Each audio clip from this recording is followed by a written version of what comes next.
This is CGTN, China Global Television Network.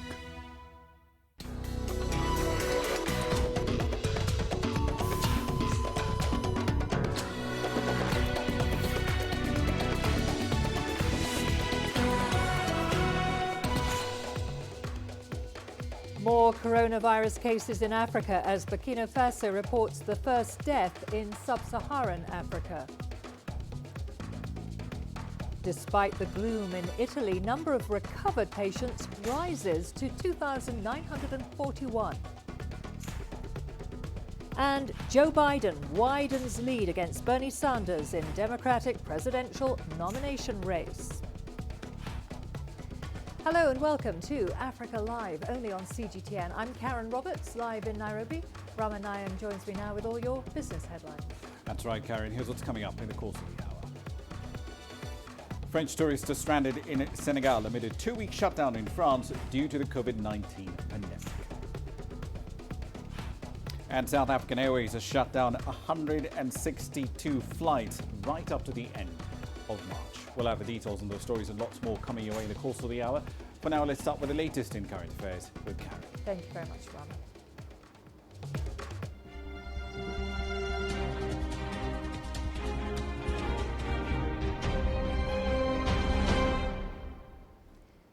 In Africa, 33 countries have reported nearly 600 cases of the coronavirus. Let's now take a look at other numbers across the continent. Northern Africa has the highest number of cases, with the majority in Egypt. And Algeria's health ministry has now reported a 6th death. Authorities have taken several precautionary measures, including asking people to stay at home and closing border crossing points with neighbouring nations. In Western Africa, confirmed infections have gone up slightly. Burkina Faso has recorded 7 new cases and the first death among sub-Saharan nations. The patient was a 62-year-old woman with diabetes. In Eastern Africa, Rwanda has reported its 8th case. The patient is a 35-year-old man from Burundi.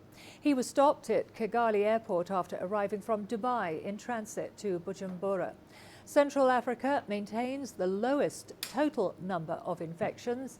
DR Congo has confirmed 3 new cases. The health minister said all 3 are Congolese, with 1 patient recently travelling to France. Meanwhile, in Southern Africa, Zambia has confirmed its first 2 cases of COVID-19.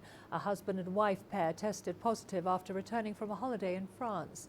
Overall, there have been 15 deaths across Africa, and the World Health Organization is reporting 47 recoveries on the continent.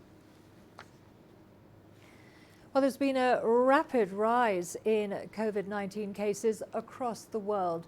Data from the Johns Hopkins University Coronavirus Tracker shows more than 200,000 people have been infected worldwide.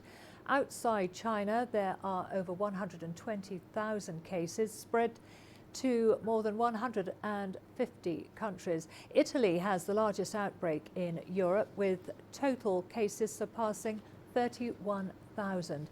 Spain is Europe's second most affected country, reporting over 11,000 infections. Iran, the worst hit country in the Middle East, has seen the virus spread to all of its 31 provinces, with over 17,000 infections. New infections in South Korea continue to slow down to double digits for the 4th straight day as of Wednesday. On the Chinese mainland, 23 out of its 24 new cases are international arrivals. Only 1 new infection has been reported in Wuhan. Chinese officials report 0 local suspected cases, while 85% of patients in China have recovered. Well, Italy remains the worst hit country outside China, with a total of 2,503 deaths as of Wednesday evening. But amid all the gloom and lockdowns, at least 2,941 coronavirus patients have recovered. For the latest on what is going on inside Italy, here's Alex Fraser reporting from Milan. more than 2,500 people have died across Italy. Here in Milan, there's been a rise of 17% in cases across the last 24 hours. 30 miles away in the city of Bergamo, that's the city with the largest number of cases in Italy, they are out of intensive care beds. Across Lombardy, there's a total of 800 intensive care beds, and across the last 3 weeks, 1,135 people have needed to use those beds. So you can really see how large the demand is and what Lombardy can cope with. Across the many towns nearby, including Bergamo and around Lombardy, coffins await burial or cremation in the cemeteries. People, of course, still can't come out of their homes to go and bury the dead. So many burial services are taking place, but many of the families still can't go and put their loved ones to rest. 10,000 medical students and student doctors are being brought in to help deal with this crisis in the hospitals, and across Italy they're trying to build temporary structures and medical facilities to deal with the sheer number of cases and the demand from this pandemic. As the number of cases of COVID-19 in Kenya rises to 7, the government has partnered with technology giant Huawei to install facilities to enable medical workers from 20 African countries to consult with healthcare practitioners in China on handling the pandemic. Stone He, the CEO of Huawei Kenya, says the company is committed to supporting Kenya's response efforts as an example of how technology can help efforts to tackle COVID-19. CGTN's Wilkista Nyabwa reports. Medics from Kenya's Ministry of Health gathered around the screen Wednesday morning. And the NGOs are activated. Through a teleconference consultation platform donated by technological firm Huawei, they joined 19 other African countries as they shared their experiences battling COVID-19 with medics from China. Here they could receive answers about situations which have already unfolded in China. What is the minimum PPE that healthcare workers taking care of patients with COVID-19 should have? And what advice would we give to healthcare workers should there come a time when we run out of this minimum set of PPE? So the surgical mask is enough for other people and for the patients. Medics also discussed issues such as trials of treatment methods and patient management. All this geared towards ensuring all countries in the region were prepared to tackle the pandemic. Today, for the first time, via a video conferencing capacity which we have just installed today, our doctors were able to carry out a video conference with Chinese doctors, the ones who have been handling the disease in Wuhan. This is an extremely important step in terms of knowledge share, and they gave us tremendous amount of knowledge, which we believe will also go a long way into assisting our people. This comes as Kenya confirmed 3 more cases of COVID-19, bringing the total number of cases to 7. Other suspected cases remain in hospital. 18 cases are currently admitted at Bagathi Isolation Center.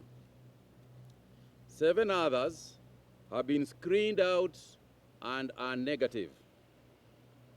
Samples from the remaining 11 suspected cases are currently being processed in our 2 designated laboratories.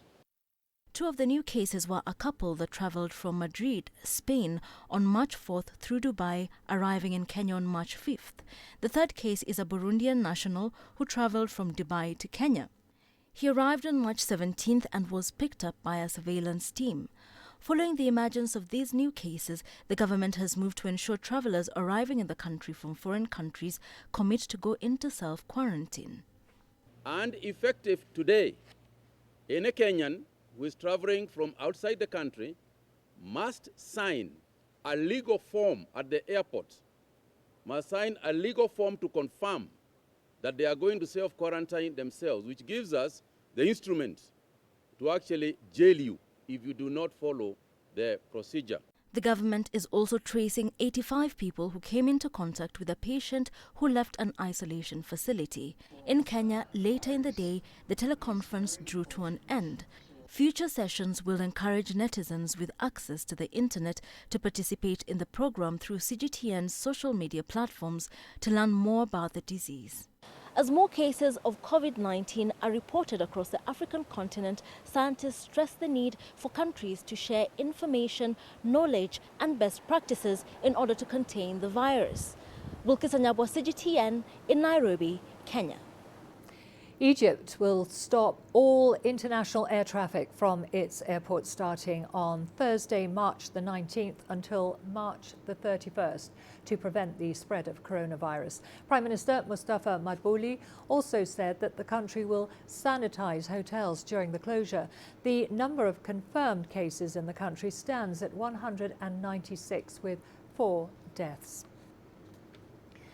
Well, let's get you more on this from Adel El Makhrouhi, who is joining us now from Cairo. Adel, how is this lockdown likely to affect Egyptians? For a country like Egypt that relies mostly on the revenues from tourism, rest assured this is definitely the last measure Egypt would take. Unless it was extremely necessary, and therefore the impact is going to be huge. Tourism had some revenues of around $12.5 billion last year, so we're talking about roughly $1 billion every month of losses as the lockdown continues. Now the lockdown starts on Thursday noon and will continue until April 1st. That's the first decision so far. All foreigners or tourists here in Egypt will be allowed to depart within that time frame, and domestic flights will not be stopped during that period. But in general, there are expectations that will be immense repercussions, especially for the tourism sector, that will be affected during that period and following it as well. And Adele, at least 196 confirmed cases in Egypt so far. Tell us about the condition of the patients. Any news on recoveries? Have any been discharged from hospital? So the number of 196 patients, that was as of Tuesday night. Every day at around 8 p.m. local time, 18 GMT, the Egyptian health minister updates the latest for the infection rate. So we're expecting that number to be updated within the next hour. But generally, as far as official numbers are concerned, 196 confirmed cases in Egypt, 34 of them have been, the blood tests or the blood works have been testing negative of COVID-19. Of those 34, 26 have been released and therefore declared as recovered or cured. And the remaining about 8 are still under quarantine and their health conditions are being monitored. So far, 6 death reports have been confirmed, 2 of them from the same village, and about and it seems that the government is trying to chase whatever the infections appear and try to enlarge the radius of the quarantine imposed on the areas where the virus is detected. And finally, Adele, Egypt is reporting the highest coronavirus numbers in Africa. How are the authorities explaining this? Well, the authorities so far have explanation to almost every single case. They've been either coming from Egyptians who have been abroad in several countries that have reported the disease, or from tourists who came to Egypt and then spread the infections to other tourists or to locals as well. So far, according to the latest announcements from the health ministry, they're not concerned or by the status of the spread of the virus. They are taking extreme measures. As I told you earlier, whenever a case is detected, the government does not hesitate to quarantine the surrounding. For example, the 2 deaths have been confirmed from the same village in Al-Daqahliya, north of Cairo. 300 families have been put into a quarantine for 14 days as to expand the radius from where the 2 people came from. One Canadian engineer has been tested positive, and he works in a petroleum company in the west of the country. About 2,000 employees in that company have been put on site into quarantine. They have passed that period by now, but this is how intense the government tries to move. It's trying to contain the virus by all means and taking quite extreme measures to make sure that the virus, the spread of the disease does not get out of hands. Okay, thank you very much for that update. That was our reporter Adel El Merhouki there in Cairo, reporting on the latest situation regarding COVID-19 in Egypt. South African President Cyril Ramaphosa and leaders across the political spectrum have vowed to work together along non-partisan lines to overcome the COVID-19 outbreak. This announcement comes as the number of people testing positive for the disease in South Africa surged to 116 on Wednesday. Well, earlier this week, President Ramaphosa announced a state of disaster in response to the pandemic.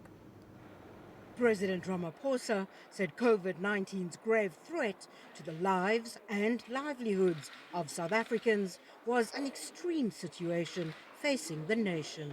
It is therefore both appropriate and significant that the 14 political parties in our parliamentary system have found it good to stand together across party political divides to fight this disease together.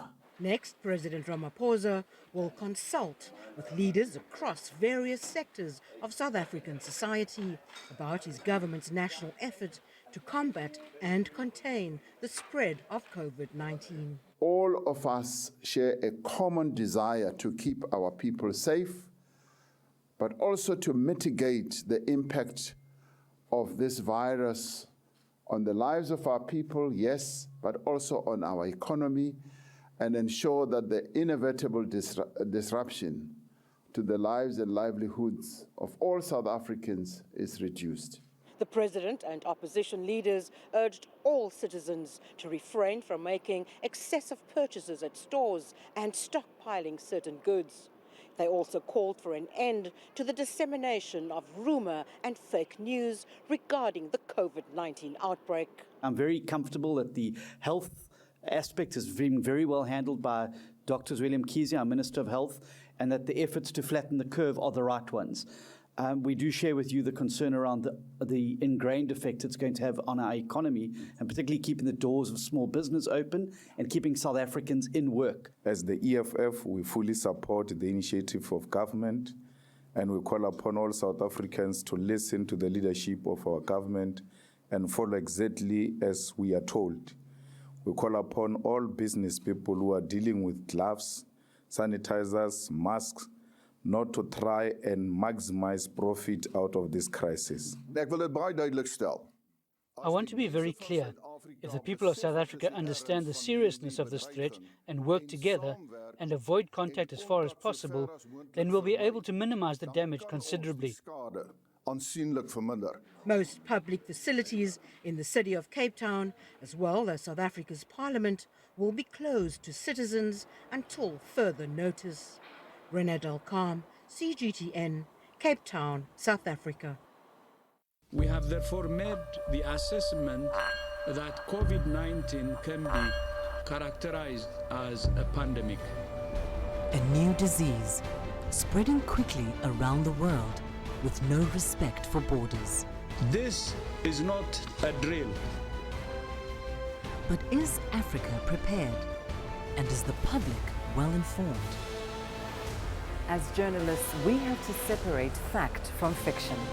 CGTN takes an in-depth look into Africa's readiness and population awareness as the coronavirus outbreak continues to unfold.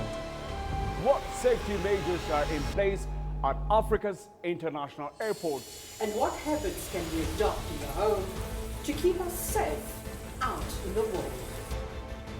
We take you on a journey through Africa's efforts to understand, isolate and battle COVID-19. Only on CGTN.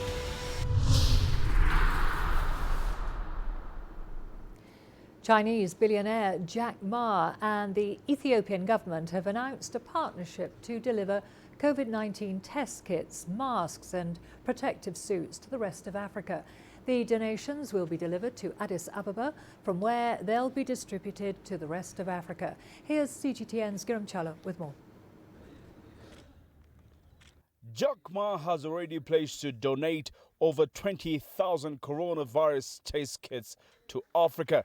In addition, each country of the continent will get 100,000 masks and 1,000 protective suits, which will help the fight against coronavirus. That distribution will be made via the Addis Ababa hub, and Ethiopia's Prime Minister Abiy Ahmed and Alibaba founder Jack Ma have agreed on arrangements and quick distribution of the aid.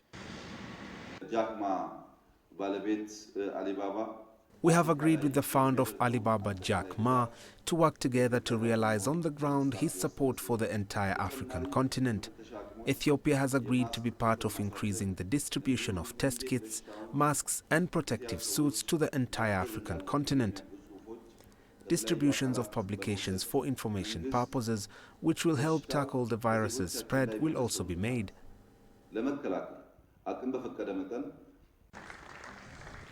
This initiative between Jack Ma and Ethiopia is dubbed Reversing COVID-19 from Africa. The two sides have already worked on list and amount of items to be shipped to Addis Ababa and to other African countries, shipment issues and documentation, as well as warehouse and local transportation. On the other hand, Ethiopia's Prime Minister has ordered government vehicles to provide public transportation in an attempt to decrease any possible corona transmission due to overcrowded taxis and buses.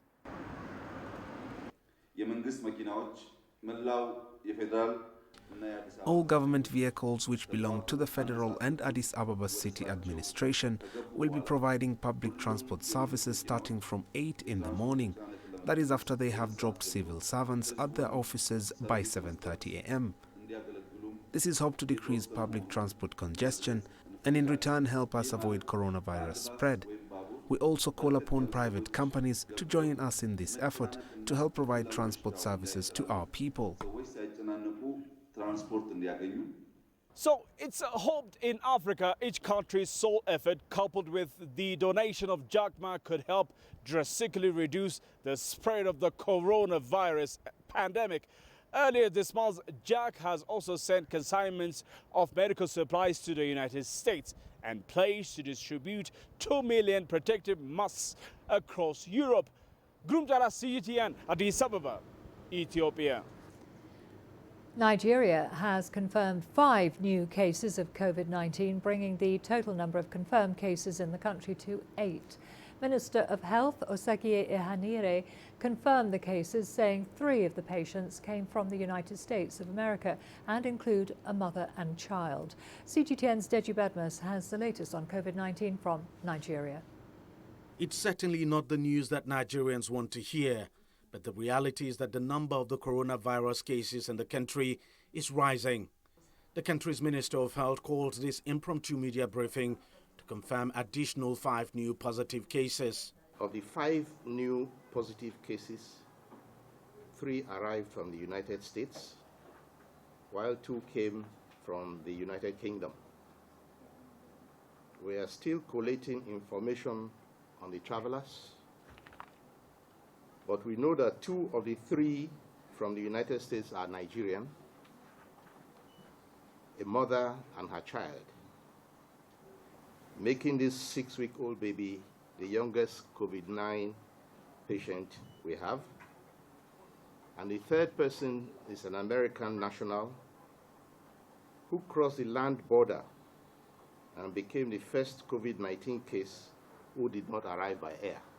The latest confirmed cases come on a day when the Nigerian government announced a travel ban on 13 countries in a bid to curb the spread of COVID-19 in Nigeria. The affected countries include the United States, China, United Kingdom, Japan, France and Switzerland. Others are Norway, Netherlands, South Korea, Germany, Italy and Spain. All persons arriving in Nigeria who might have visited these countries 15 days prior to such arrival will be subjected to supervised self-isolation and testing for 14 days. The federal government is, number 3, the federal government is temporarily suspending the issuance of all visas on arrival. Number 4, the federal government is also counseling all Nigerians to cancel or postpone all non-essential travels to these countries.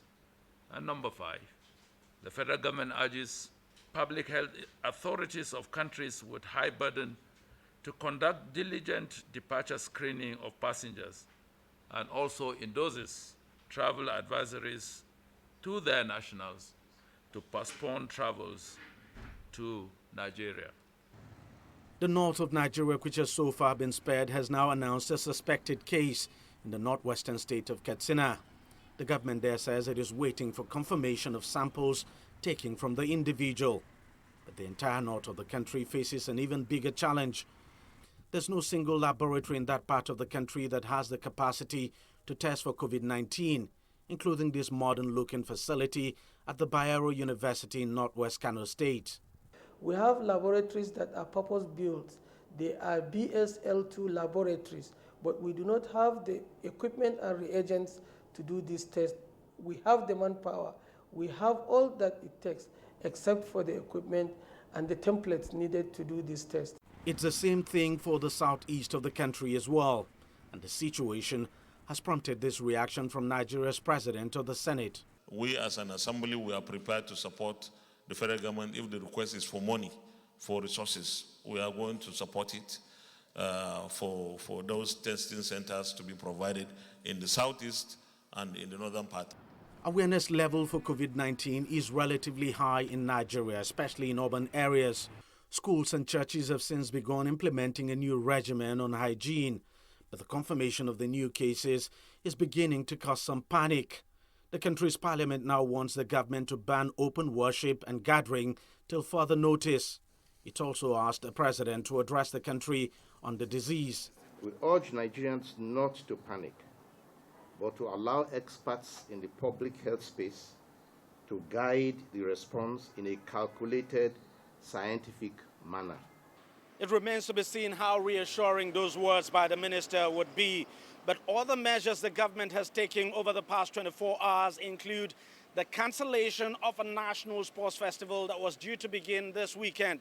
It's also barred government officials from engaging in any foreign trips until further notice. Now, some private schools have also decided to shut down on their own as a precaution. There's also a likelihood that more stringent measures may be taken if the number of COVID-19 confirmed cases continue to rise in the country. For now, people are still going about their normal businesses, but with a lot of caution. Deji Badmos, CGTN, Lagos, Nigeria. Algeria's president announced on Tuesday a series of preventative measures to stop the spread of COVID-19. Abdelmajid Tebboune made the announcement in a televised speech. The measures include strengthening the reception capacities of hospitals. All land borders have been closed. Sea and air transport have been suspended, except for food supplies. Public places, including transportation, will also be disinfected. Tebboune urged citizens not to panic. I would like to assure you that there is no need for panic and fear because the current situation is under control. All institutions remain extremely vigilant and on high alert in case of any emergency.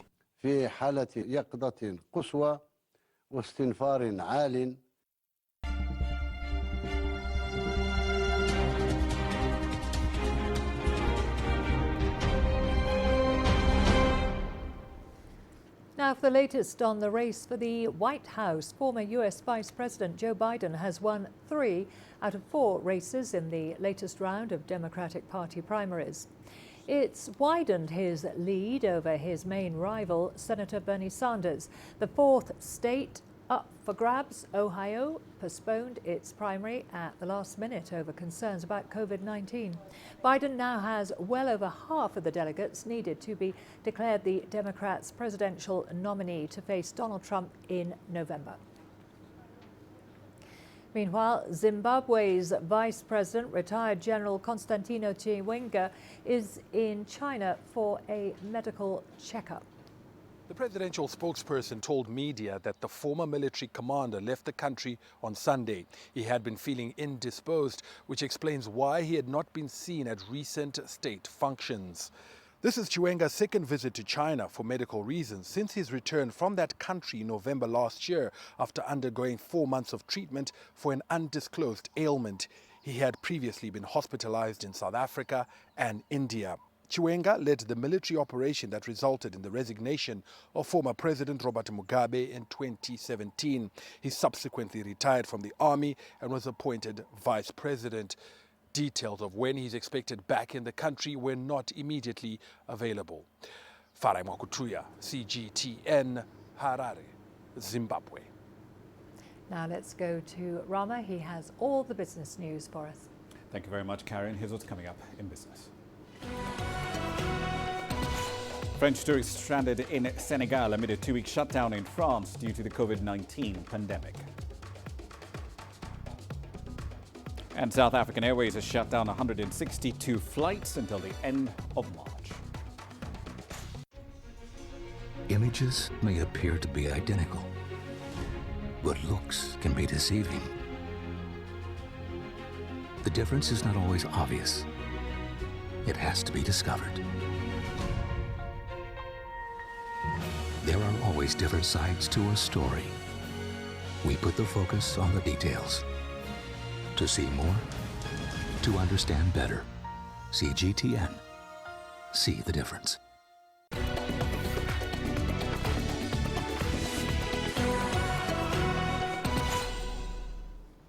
Welcome back. French tourists stuck in Senegal are calling on the government in Paris to help them return home. France is currently under a 2-week nationwide lockdown to prevent the spread of COVID-19. The pandemic is infecting just about every part of the French economy, and global stocks have been on quite the roller coaster ride as well. After having listened to the speech of President Emmanuel Macron, we came here to have more information on the situation, to know if we could go back home as planned. We approached the French embassy here in Dakar and they just gave us a piece of paper with a phone number. So we called and they told us to directly get in touch with Air France. We are here but we have been waiting for 2 hours. We feel a little bit distraught. This is the first time something like this has happened to us. South African Airways says it has cancelled 162 international and regional flights right until the end of this month due to low demand and restrictions linked to the COVID-19 pandemic. SAA, remember, is under a form of bankruptcy protection and it's battling for its survival. It last made a profit back in 2011. The airline has accumulated just over $1.5 billion in losses in the last 6 years. On Sunday, President Cyril Ramaphosa announced travel bans that affect several countries where SA flies to, including the United States, the United Kingdom and Germany. A total of 38 international and 124 regional flights have been cancelled until the 31st of March. At the same time, President Cyril Ramaphosa's declaration of COVID-19 as a national disaster is said to be yet another blow to South Africa's already struggling economy. Economists and financial experts argue that while it's not yet a doomsday scenario, Africa's most industrialized economy could shrink and is certainly in for a rough ride. CGTN's Angelo Coppola found this report from Johannesburg. The priority for South African policymakers in dealing with COVID-19 is to ensure that neither the shock it is giving to the economy nor the economic policy responses aimed at alleviating it push the already fragile economy over the cliff into long-term recession.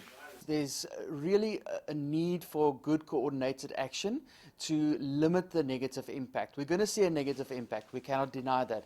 It's going to hurt South Africa's economy. We cannot deny that. It's just a question of limiting that negative impact at this stage. One bright light may be the South African mining sector that has been given the option to keep mining operations running with increased hygiene practices. We have done a lot of work over the past month to educate our employees, make our health workers ready, ensure the consumables are there, and everyone is absolutely ready and prepared should we have a case. I think also most crucially, we are doing this as a tripartite. The industry works, as business, government and labor. And so already the Mine Health and Safety Council is also part of the response to, the epidemic, which I think then will ensure that we are all aligned. Meanwhile, the impacts are being felt in the small business sector.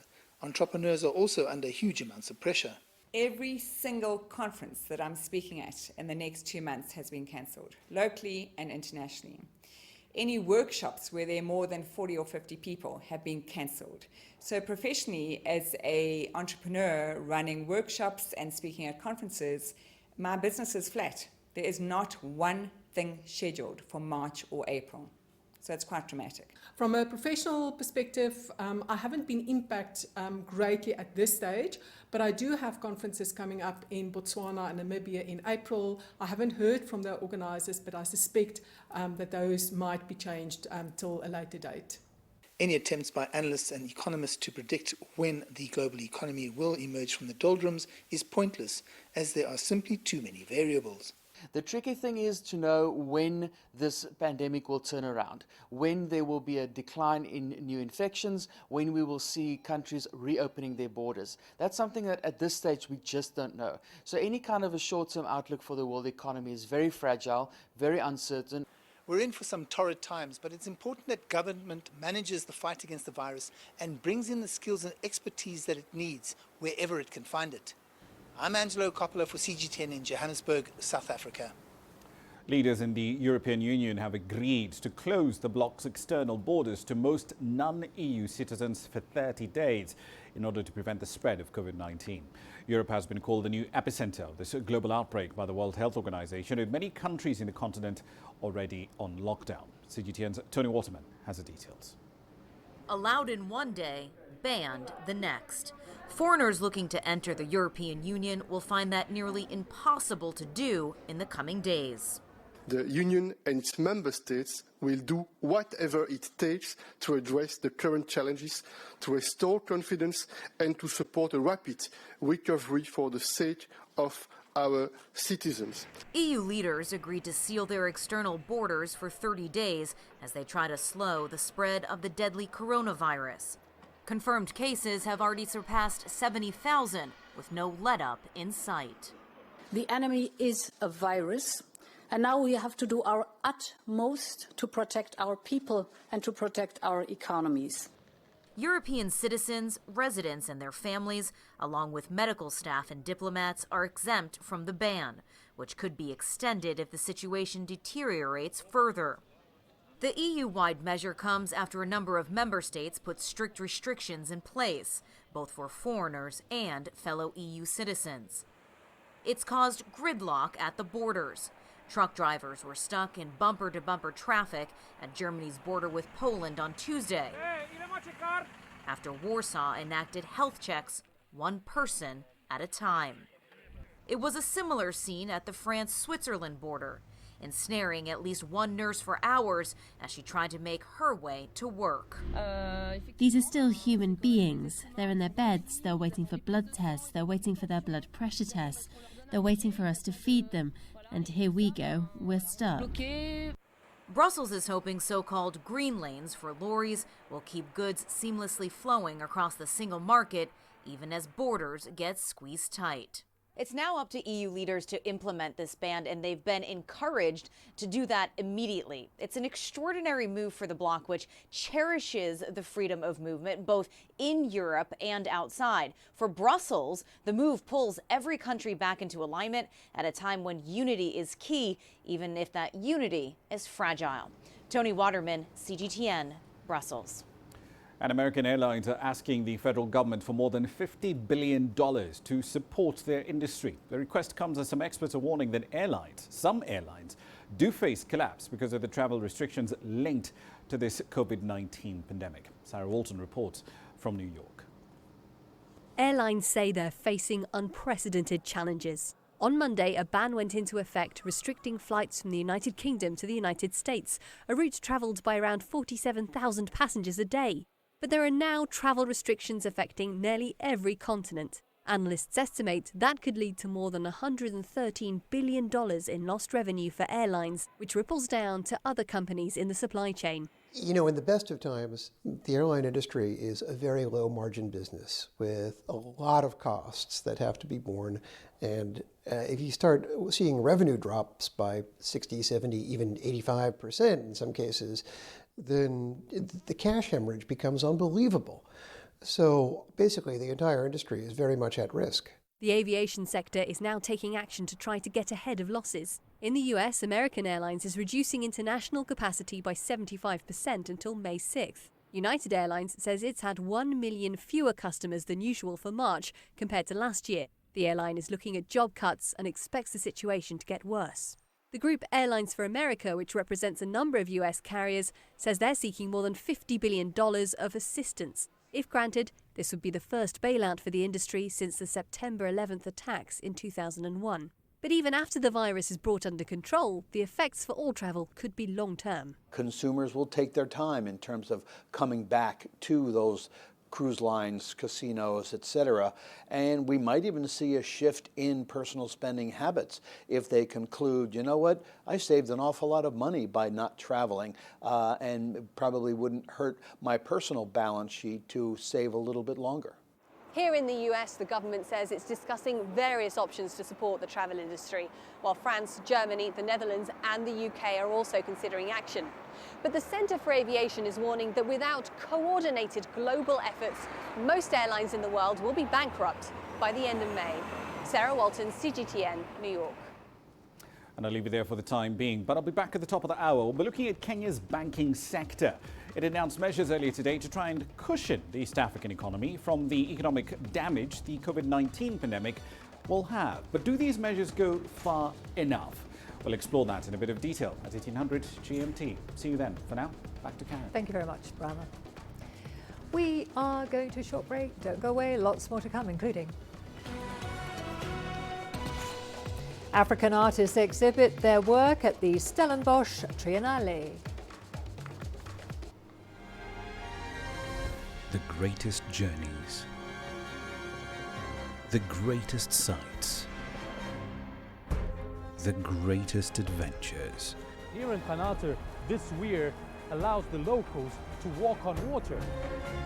We're far more than just TV news. We're your passport to the wonders of Africa. To bring you stories of struggle, survival and hope.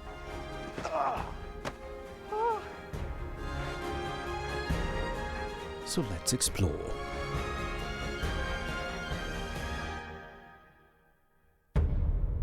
CGTN. See the difference.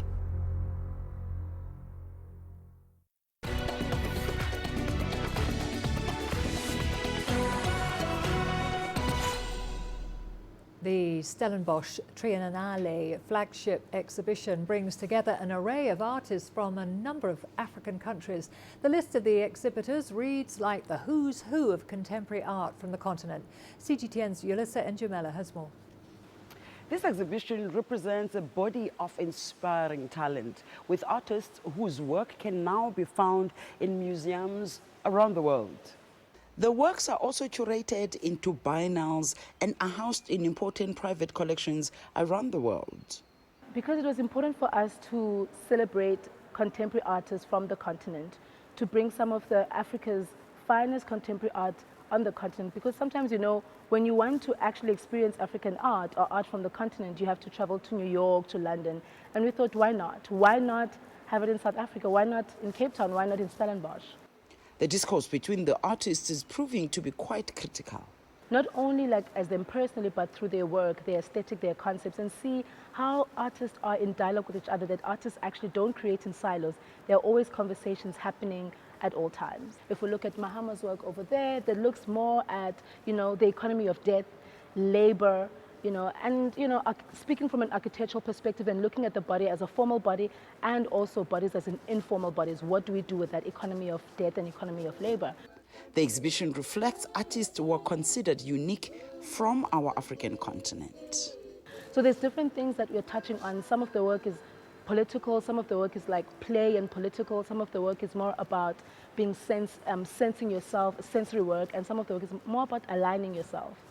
This artist from Ghana took the exhibition's theme, "Tomorrow There Will Be More of Us," and translated it into what he calls conscious optimism. There is a certain optimism that I read in the theme, and I figured it is something that we would have to almost complicate a little in dealing with optimism, looking at what's happening across the globe today. The exhibition is on until the end of April. Yolisa Njomela for CTTN in Cape Town, South Africa. We are going to a short break now. Don't go away. Lots more sport to come. South Africa's top surfer Jody Smith targets gold at the Tokyo Summer Games.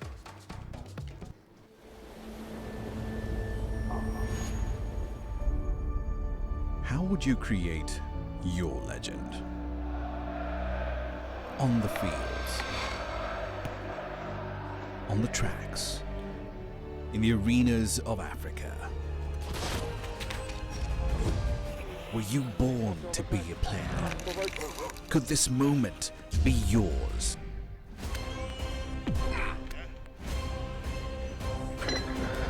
Sports Scene.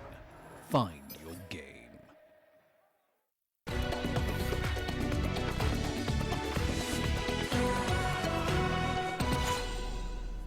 We begin in South Africa. Jody Smith, who is the continent's top surfer and so far the world #3 ranked athlete, is making big waves in the US. His new mission, however, is to represent the Rainbow Nation at the Olympics in the sports debut appearance. CGTN's C.S. du Plessis spoke to Smith about his quest for an Olympic gold.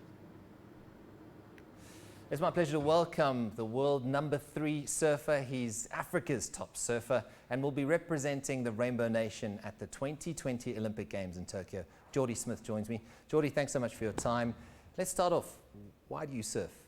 I'd probably say the ability for me to be present, and obviously I'm extremely passionate, but there's nothing else, no other sport that I've tried or done that I feel at peace right in that moment is when I'm riding a wave. Obviously, it's also about respecting the ocean. Yeah, that massive amount of respect, not only for the ocean, but for everything around it. And what it provides, it's provided me with my whole life. So people always ask me, am I scared about the ocean, about dying, about sharks, all these types of things? And in a way, not really. It's given me everything, so if it takes away, I'd be fine with that. What do you make of the talent in South Africa and the scene in general? Look, our talent here in South Africa is amazing. I think the waves that we have and the surfers that we have are at world-class potential. Obviously, with our rand being very weak, traveling becomes difficult, and then obviously the sponsorships can be a tough one at times. But as far as the talent pool goes, yeah, we're up there with the best in the world. What's your advice to young aspiring surfers, boys and girls who want to follow in your footsteps? Yeah, if I could give some advice, would just be to be absolutely hard-headed. There's going to be a lot of people that tell you no. There's going to be a lot of people that don't want you to succeed. It's just to continue to believe in yourself and to believe in your ability to do what you do. Surfing with a World Cup winner the other day in Cape Town. Tell us a bit more about surfing with Sia. Oh, surfing with Sia was incredible. I mean, the guy is an absolute beast. I mean, I can see exactly why he heads up the greatest rugby team in the world. Yeah, it was just a real cool moment to share with him, and yeah, we had a couple good laughs, so that was great. The Olympic Games, that must be pretty exciting. Tell us a bit more about what you're expecting, your objectives. I mean, because there must be a bit of added pressure going into this one for that Olympic gold. The Olympics, wow. What an honor to be able to represent your country, first and foremost. But yeah, there's a little pressure, definitely, just as far as the South Africans go. There's nothing but gold in Japan. So for me, it's all or nothing. I'm just going to put my best foot forward and give it 100% and go. Jody, what does the future hold for you? I get this sense, this feeling that you want to give back to the sport here in South Africa. Absolutely. I think for me, just as far as giving back, would be to have some sort of infrastructure in place for kids and for families to come after me. I know that when I was coming up it was difficult, and I just want to be able to make it a little bit easier. Geordie Smith, thanks so much for your time. Congratulations on everything. Keep on inspiring the surfing world and keep up the good work, and thanks very much for being with us. Thank you so much. Over to East Africa now, where Uganda has suspended all football activity until further notice due to the coronavirus outbreak. The country was preparing to host the Three Nations tournament with Zambia and Mali ahead of the African Nations Championships. The suspension comes after an earlier announcement by the Confederation of African Football postponing the third and fourth rounds of the 2021 Africa Cup of Nations qualifiers. Uganda has no reported cases of coronavirus. However, 3 of its neighbours, Kenya, Rwanda and Tanzania, are already dealing with the outbreak. FUFA CEO Edgar Watson says the national team has broken from camp, with players going back to their clubs. We have also issued an internal communication to the national team to break off camp by today, following that all the tournaments and competitions that the team was going to be involved in have actually been postponed as a result of this virus. So as we speak now, the national team that has been in camp preparing for CHAN is going to be stopped, and the players will be released to go back to their clubs. The World Health Organization's declaration